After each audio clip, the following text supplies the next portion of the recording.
Wednesday, Sunday afternoon. Apparently we're back on candid camera again, and we're returning to the topic of the bylaw.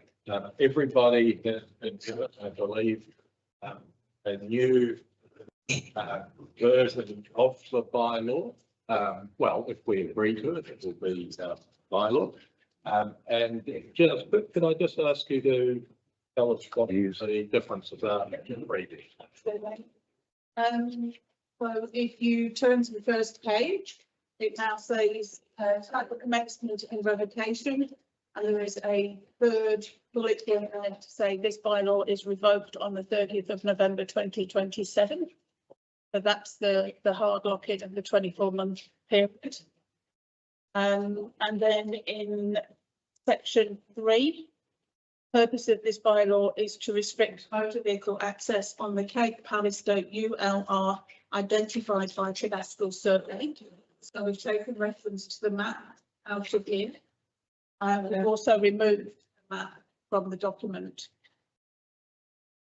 The purpose of the 3 now refers to the cadastral survey as opposed to the map. Oh, okay. The definition of the ULR now means the unformed legal road known as Cape Palliser Paper Road as identified by cadastral survey. There is already a cadastral survey lodged with LINZ, but it's not publicly notified on maps as such, but that's where the Outdoor Commission gets their references from. Right. So once we have the survey done, if it differs significantly from what is held by LINZ, we would submit our survey to them and ask them to update their information.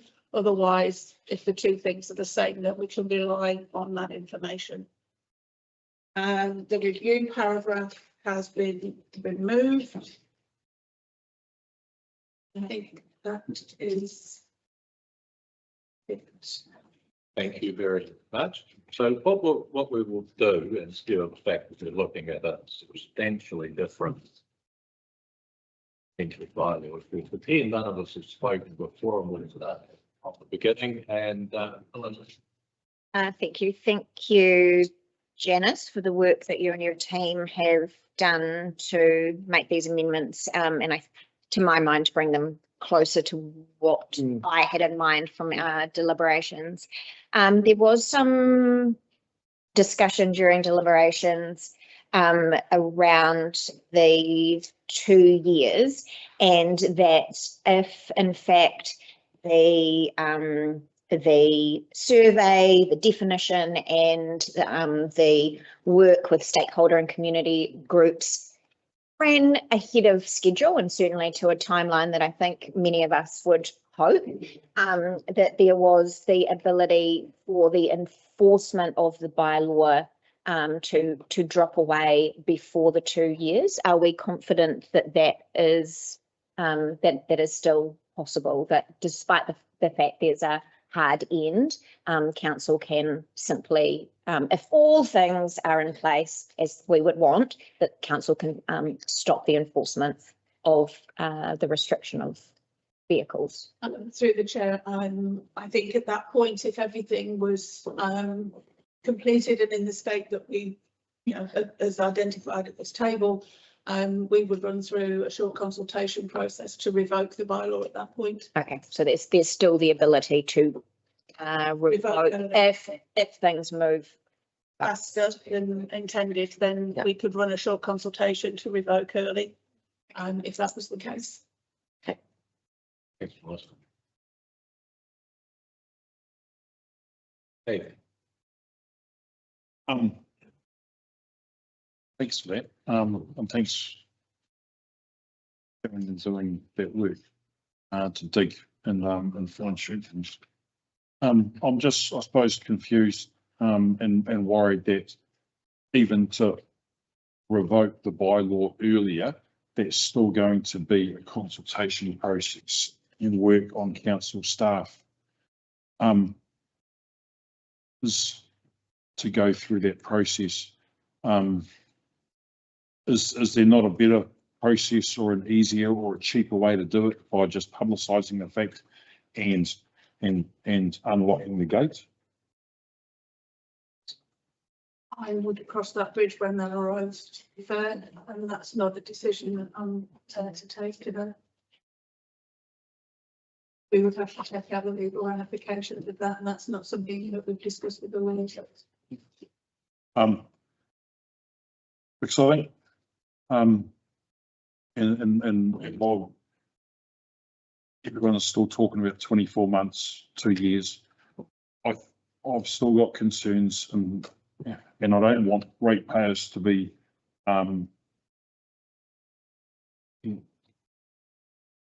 ended up paying more than what they need to. So my concern is that, we've heard plenty of times about the people in the vehicles doing damage to Ngāti Hiniwaka's land.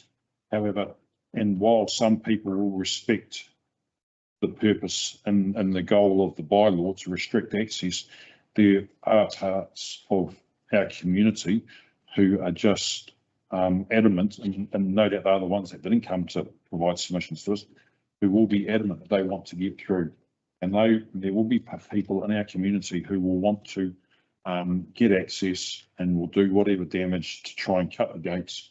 And sure, that's going to happen, but then the unintended consequences of that is that ratepayers, council and ratepayers, are going to be paying for repairs on those gates and that infrastructure to prevent access.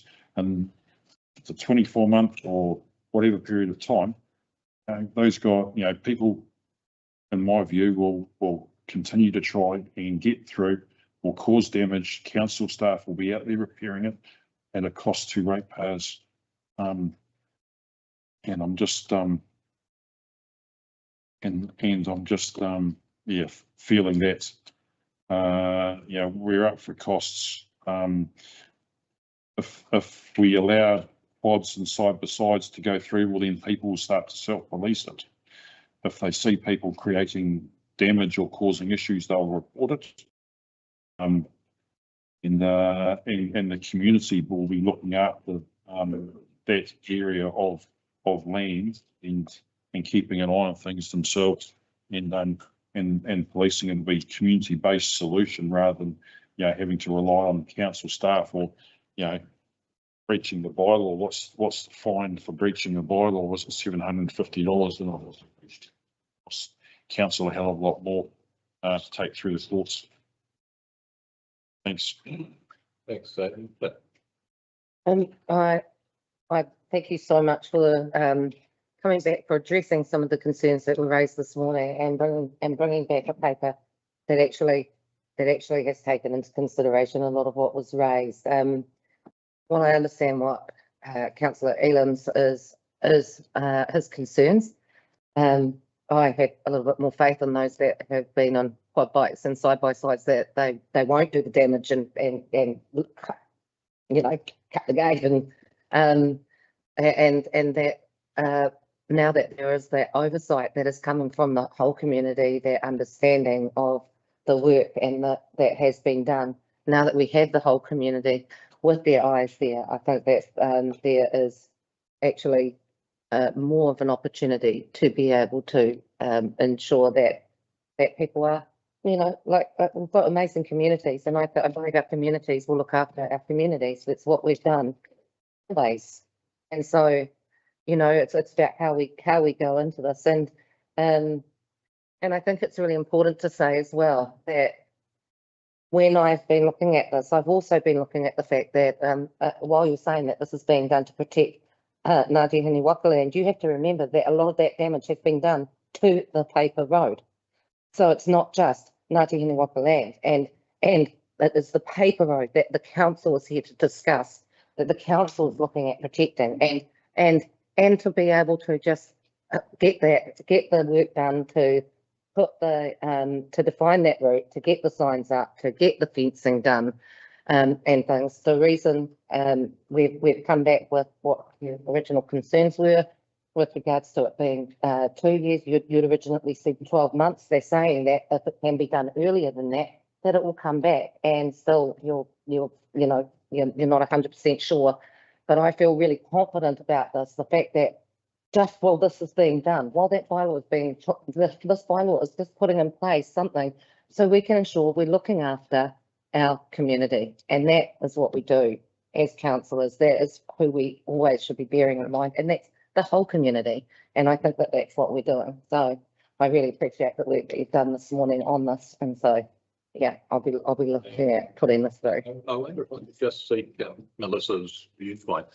My recollection was that at deliberation, we discussed the 1 versus 2 years in quite some depth. We did, 1 versus 2 years was discussed in depth, and there was definitely, support for and against, and I think we did, from recollection, vote on the 12 year, 2 years. 12 months. No, 2 years. We voted for the 2 years. Sorry, 12 months failed, and then we voted for 24 months.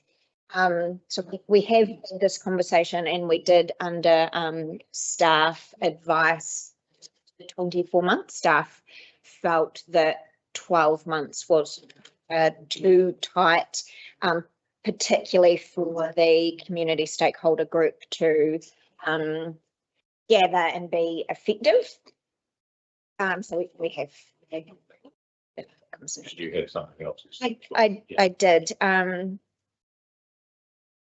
Just as I like to do, just, you know, a wee recap. And this process has been ongoing. It's had unprecedented feedback and involvement with our community and the much wider community that use this area. And as I said at deliberations, by and large, what we've seen and heard is passion for the area and a real love of that coastline. And as Councillor Elam's mentioned, that is despite whether you were for the bylaw or against the bylaw, that passion and love was evident from all that we heard from, which is a remarkable thing. And that's why we've seen so much involvement and so much commentary. And as Councillor Maynard has very clearly articulated, we are here to make decisions about the unformed legal road itself. That has knock-on effects and protections of other areas, but we can only make decisions based on the unformed legal road. I certainly would have preferred to have been in the position of voting for or against this bylaw with the confirmed survey in front of me. The path ahead, for want of a better phrase, would have been much clearer had we known for certain whether the unformed legal road is continuous or does in fact fall into the sea, as may be the case. And that information will affect the longevity, the impact of this bylaw as well. So it is a shame we don't have that information before us. That said, we are here to make a decision on this bylaw, and it is a compromise. I think it's a compromise for all. I do share Councillor Elam's concerns about the unintended consequences, and I did mention those at the deliberations. Unfortunately, this has become for many a racial issue, which is unfortunate because this is about a paper road. And so, but I do worry that there may be unintended consequences, whether they are vandalism of security measures by those who don't wish to follow the road, or heightened aggression between parties. That is a concern, and I don't want that. What I would like is for the community to see this in the way that Councillor Maynard does, that this is a pause, that this is a moment in time for council to get all its I's dotted and T's crossed, to allow a clearer vision of the future of this road. Obviously, if the road does fall away, that's a much more difficult process. Whereas if the road is continuous, the steps are much clearer as to what we need to do. I too would like to see these actions happen much faster than 24 months. And I would hope that, you know, perhaps in 12, the council is able to take action to let this bylaw go.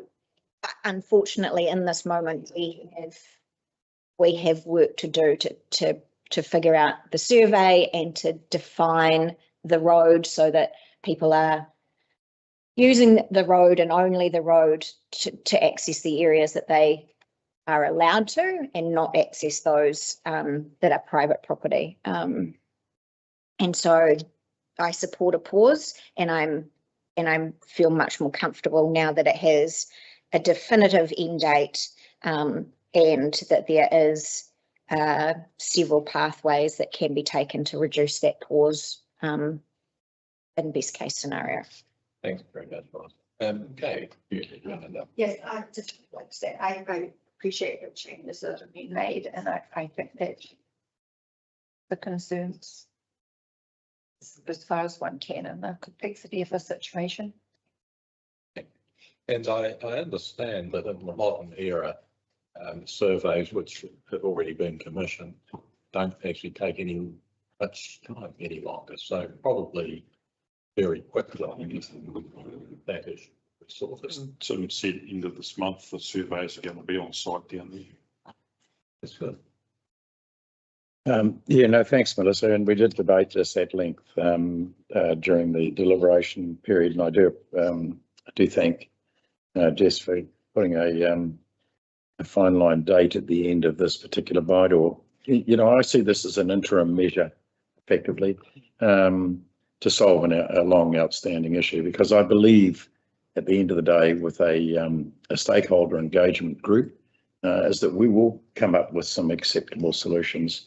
Now, to try and get a stakeholder group engaged within a tighter time frame than 24 months would be nigh on impossible. We know that, because I think that you know, getting these groups together is not an easy task by any means, and then trying to get a consensus on a good pathway forward does take time. There is no doubt about it, and I think 24 months is actually quite a reasonable time frame to be able to do that. And I think just remembering that this is an interim measure, which allows Ngāti Hinumoka to have some time to allow that land to heal, and also gives us the time, for instance, to survey off a paper road and to give some definite markings as to where that road runs or doesn't run. So I support what we're doing. I think it's a really good solution to a long extending problem. Thank you. My recollection of deliberation was that if we went for 12 months and it wasn't to work and standard, that would be a lot of work. If we put it for 24 months and we could bring it back, that was ambition. Yeah, that's right. That's right. And I think that's sort of where we Janice. Could I just make one point before you move to any decision making? I understand Councillor Egan's frustration with how long things can take when you put them in the hands of officers. But I also need to point out that anything that is done along the route that road goes has to be done with the involvement of Heritage NZ, because there are areas that the road goes over that are significant and need that level of support to do. So we may have to engage with archaeologists as well as just the community. So I just want to remind you that the 24 months is to allow for that to happen. And if we can do that and everything's fine, and then we can revoke early, that's fine. But I would hate to be in a position where we do find that there is something significant that stops any form of fencing happening along a particular part of that road without an archaeological investigation, and they can take longer to do, which is why we push for 24 months, not 12. Thanks. It's like the same. It's like he looks as the young person who gets frustrated about. Yeah.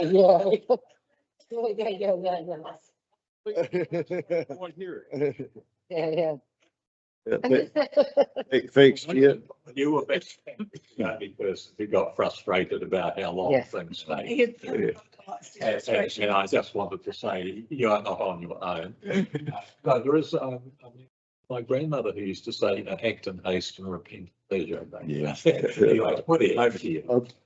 Thanks, Chair. Yeah, thanks, Jess and team for coming up with a bit more defined timeline. I'm not so worried about that timeline now it's worded like that, as long as we can have something stated in confidence that if things get sorted in a shorter time frame, then it gets opened up as soon as possible. The one thing that I'm still not happy about is not access for side-by-sides and quad bikes.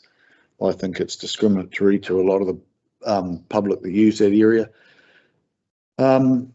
I also think of the health and safety thing. It's good if people, they've got an odd quad bike and that floating around there if people get hurt, because there is no phone access around there. And if there is a quad bike or a side-by-side floating around, they can shoot back and get help or get phone service, where it's a long walk or a long run, especially if someone's hurt. Yeah, so I still think there should be some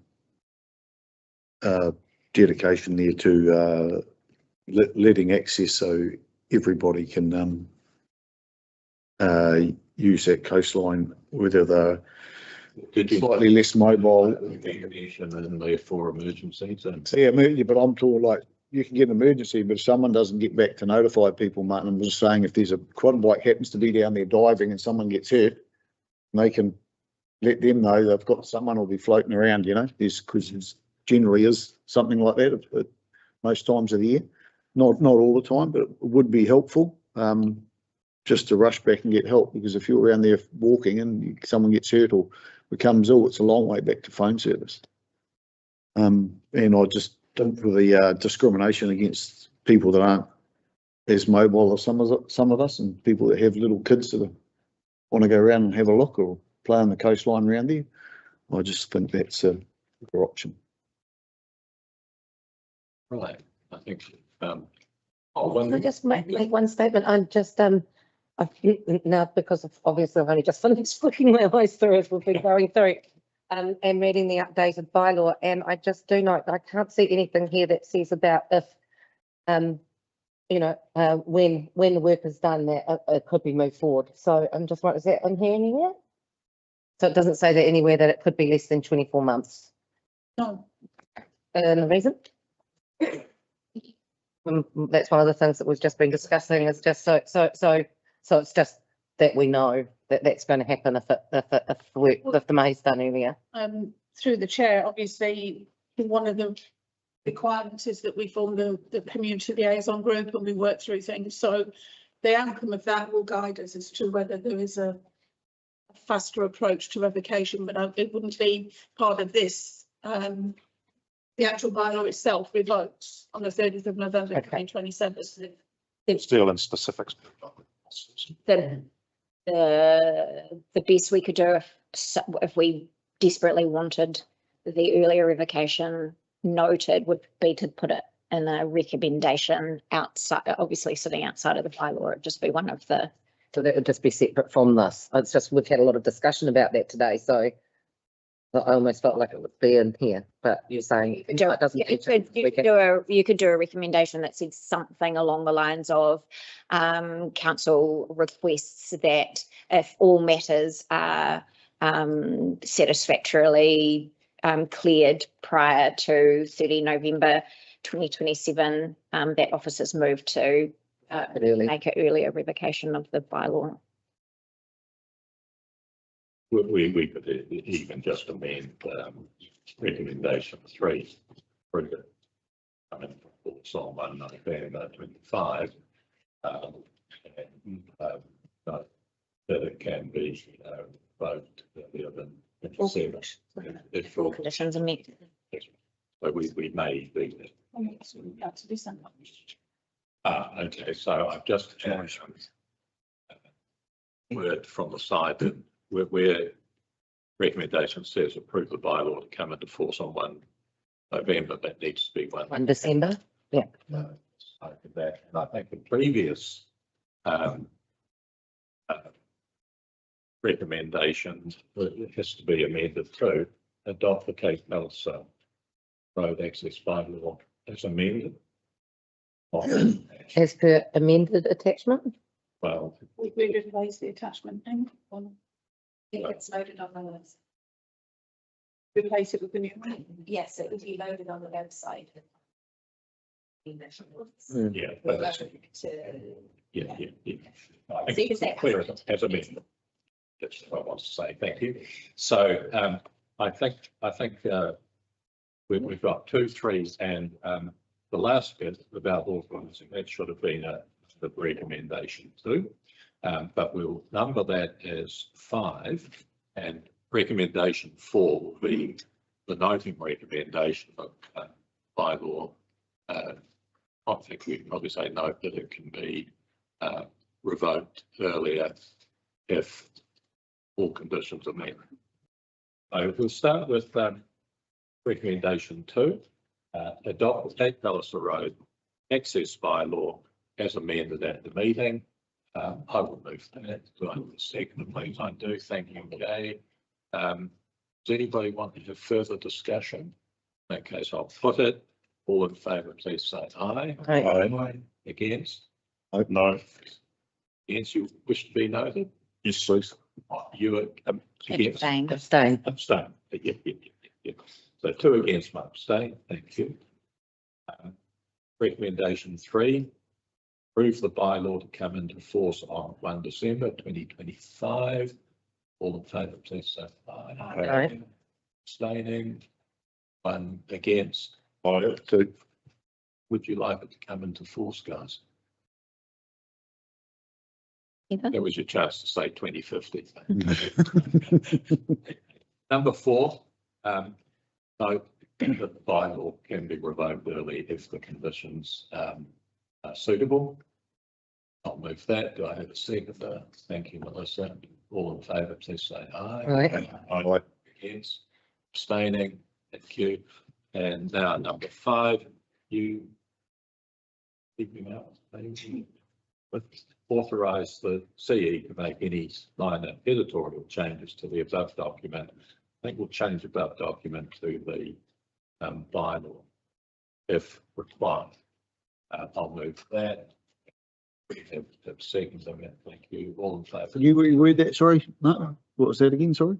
Authorise the CE to make minor editorial changes to the bylaw within the term. Required. All in favour, please say aye. Aye. So it's that quite a sort of that famous moment, really, because many councils get how many was that? 3,500 submissions. 6 nearly. Right. A lot of reading. Join the past side for the whole. So we come down to item 10.1, which is action items. And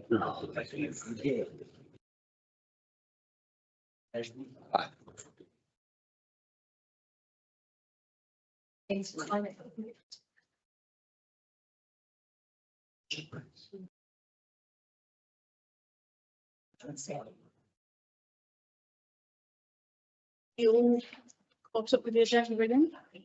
Action items. yes, so I think action items on down. 285. 285.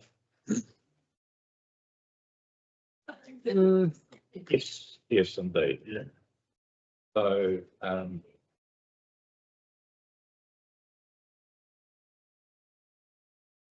anybody have any questions about any of them? Thank you. So it's 25. So 1, 2, 285. note that since June, there has been some further things that can probably change. 56. So we're on page 286. Pitt wants to discuss action 126, which With regards to the place. ain't fun. Yeah, and I just feel like there are a few more that's there, that possibly, so, because so it's from June is the last update. And I understand why it can't be finished because we're still looking at the trust part of that. Is that why it's still open? Through the chair, no. The actions that have happened since June were the removal or the withdrawal of the designation through the Wairarapa Combined District Plan process. Negotiations around the alternate land are still ongoing. That process is not completed yet. Okay. Okay, thank you. What's that update?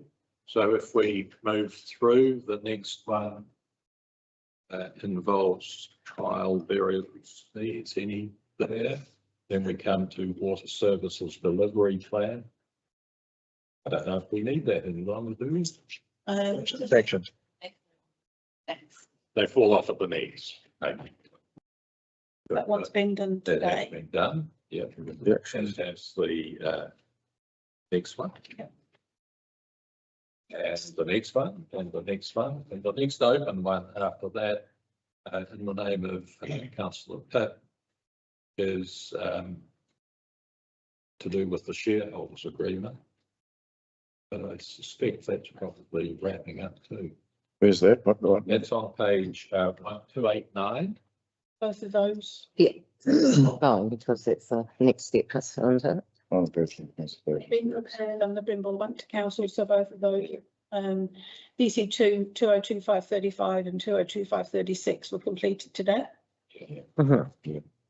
Then 140 has also been actioned. 152 has been actioned. 153 Will remain open. will remain open. We've just been talking about that. And that's that. Oh, that's right. Any other comments, thoughts on any of that? No, I'm Very good. personally pleased that the low number of outstanding action items that are before you today, the end of your training. I think there was a bit of a splurge at one time, almost to see who could get the most items onto the open list. Possibly, we may become a bit more disciplined as well. Anyway, so we come to the mayor's report. I'll move that we receive the annual report. I have a second. Thanks, Melissa. All in favour, please say aye. Aye. There were just two things that I wanted to raise. One is just my personal appreciation to those staff who I have personally worked closely with. And many of them are here, some of them. So Janice and Alex, for example, I wanted to say thank you to you and to the group of other people that I work with on a weekly basis. Many of them those who hold reasonably senior roles, but on the other hand, people like Nigel and Christine, who are kind of working in the bowels of the machine, possibly don't get noticed by a whole lot of people.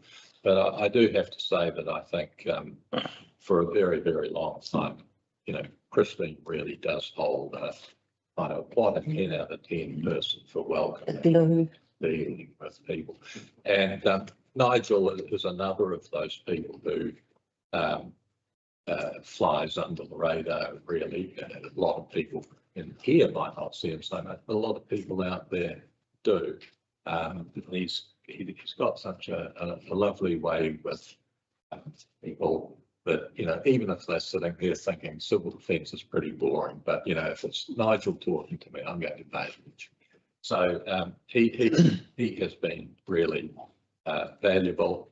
And one of, I'm sure if you think back 3 years, councillors, you'll remember what an unpleasant time we used to have opening up the Wairarapa Times Age every day and reading about ourselves. You know, it really was open season on the council, and really that's disappeared. And I personally think a lot of that it's got to do with the new comm staff we have. Not entirely, the comm staff can only report what has actually happened and what the council has decided on. But in a whole lot of ways, there's probably not a week has gone by in the last 18 months that there hasn't been a positive story out on social media and the press, something we've published or what have you. And you can't really expect a lot of people to compliment the council for doing something good unless they know about it. So I just think this has been just a total 180-degree turn in the way our comms unit work, and I think Alan Sue's here in particular for that. But it's not only just communicating, it's actually also being very involved in civic events and consultations and all of those things which raise the profile. Of course, there are literally dozens of staff who I do not work with and I have no relationship with, but they also do great work, and I thank all of them. But the substantive matter I wish to raise with councillors was illegal rubbish dumping. I would say illegal rubbish dumping is probably the most common thing that I get emails, phone calls, etc. about. I get much more complaints about illegal tipping than I ever get about potholes, really like that. And I have to say that I haven't necessarily given it probably as much thought as I think it deserves, because it really does infuriate a lot of people. Firstly, people are aware that when, going back to your point, Aidan, that when people don't play by the rules, it gives extra costs to the council and ultimately to ratepayers, so they know that. Certainly also, tipping is often done in some rather attractive spots of the country. People who love the district we've got find that annoying. And the other thing that gets up some people's nose is that there's a bit of a view out there now that a tipper can do what they like and they'll get away with it. And that's also a bit, it leads to that conversation about, well, why do I follow the rules if everybody else can get away with it, sort of thing. So my view is that actually there are more things that we could do quite low cost to reduce illegal tipping and dumping. And I think, for example, of the way in which citizens groups throughout New Zealand have reduced pest numbers considerably in those areas where they set up things like pest-free Carterton, pest-free Mirror. I think we could have fly tipping free South Wairarapa. But there's a number of steps I think we have to do. The first is often what happens is. So Martin, could I? Yes, please. Could we've read your report. Yeah. Is there something you want to actually proceed with on your report? Because we've all read it and you're sort of just repeating it to us. Yeah, I'd be keen to hear what people thought on the issue of doing something about illegal dumping. I think it would probably be a really good thing to actually put on the action list for the new council, but including an update on what's happening out on the coast with the ones that we currently know about. And I think that's a really good place to start. I think it's really good that you put in the places. I read that there's some apps that could be used. And I think by providing that information to the new council, that might be a good place to start, because I do agree that this is something that can be looked at further. So yeah, I have read the report as well. Thanks. Thanks, Martin. I've read your report. I've read your last, talk back to this council at the end of this triennium, and I find it quite ironic, for instance, that we're dealing with an illegal rubbish issue in your report, and you're quite entitled to do that. I have no problems with that at all, but I really felt that this is an issue that's been ongoing and outstanding now for a number of years, and to bring it right to the end of the triennium, really it should have been a paper that was delivered to council for debate and discussion throughout the triennium period. So I just think I'm not sure of why it's in your report at the end. and not other important issues about what we've achieved. And say, and even if they are comments, for instance, about your position as mayor and the relationship that you have with your councillors, you know, that could have been part of your report. It doesn't have to be perfect, but it would have highlighted the 3 years that we've worked in. Thanks, Paul. I'd like to support Pip's idea, put it on the action item for Yeah. the next. I support that. Yeah. Thank you. Okay, so there are two recommendations. One is a noting recommendation. I'll move it. Noting my appreciation to both staff I've worked with closely. Just second it, please. Thanks, Aidan. All in favour, please. Right. And I'll draw the last recommendation and ask that it be put on the action list if that's all right. Yeah, I hesitate to put anything on the action list. okay, good. Good, that's fine. Well, I think. Yeah. Next meeting. Yeah. Thanks. Okay. So now we come to members' feedback. If they have anything to report from our standing committee and community groups. Yes, thanks. Marlborough Community Board, sorry, has continued to be busy. They certainly haven't wound down towards the end of the triennium. But I suppose the highlights for them, probably over the last 2 years, have been that Marlborough Community Board through Payne Estate has donated $100,000 to Marlborough community, to various community groups. I've got a list of those groups and the dollar values. It is long and distinguished list. I won't read it out here. But the fact that 100K has been donated from Payne Estate, and also that goes back to the work that Janice completed shortly after her arrival to review the management fees and the overcharges. So that's been great. Thank you, Janice. Other work that is planned to, or Community Board has planned in the upcoming months, is upgrades to the Payne Estate homestead, which is carrying or starting in October, November, to modernise that. There has been work by Community Board members to plan the upcoming Christmas parade and Christmas in the Square to ensure that those events continue for the community. As part of, I think it's Walkwise or Walk Wairaka, they have planned a heartbeat walk around Martinborough to identify the locations of all the AED devices that have been installed around town. And there's also been work carried out and completed on an enhanced development plan for the Considine Park, which includes the pump track and the swimming pool alongside Considine Park. So the Community Board have been busy. I think there's also been more discussions with the four incoming Community Board members. So that the four incoming members are aware of the work that has occurred in the past by this existing Community Board. I'm hoping that they will continue some of that work going forward.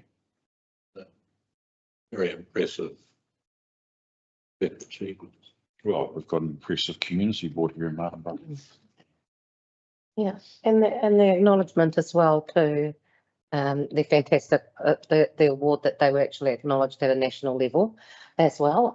I think is pretty awesome at the LGNZ conference for the Martinborough Community Board to have that acknowledgement with all of the work that they've been doing. And again, you know, I want to acknowledge the work that that Nigel has made himself available to be able to help in that space, and just to give that acknowledgement to that staff member as well, because he has been amazing. Yeah, and so has our Community Board. They have worked really hard this training, so any good training. But especially the one that I was on prior to this. Yes, indeed. Does any other community board member wish to make a comment? Just a quick note, we just had a, community board get together for all of them, all the community boards the other day. Even Melissa was working and she served us a few drinks. It was great. So at the White Swan, so it was, yeah, good to catch up with a few from the other community boards. But Yeah. No, that's excellent.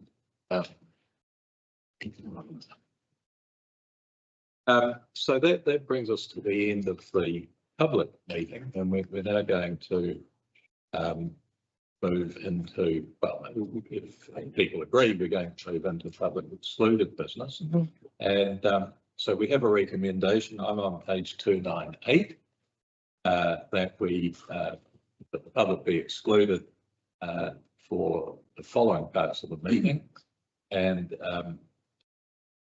the plain English reasons why we wish to do that are related to employment matters, to matters affecting the personal information of a property owner, and also because we don't want to disadvantage commercial negotiations or contract processes. So I'll move that we move into public excluded. Pip, thank you. Seconds it. All in favour, please say aye. Right, so I'll just wait a minute while Amy does what Amy does.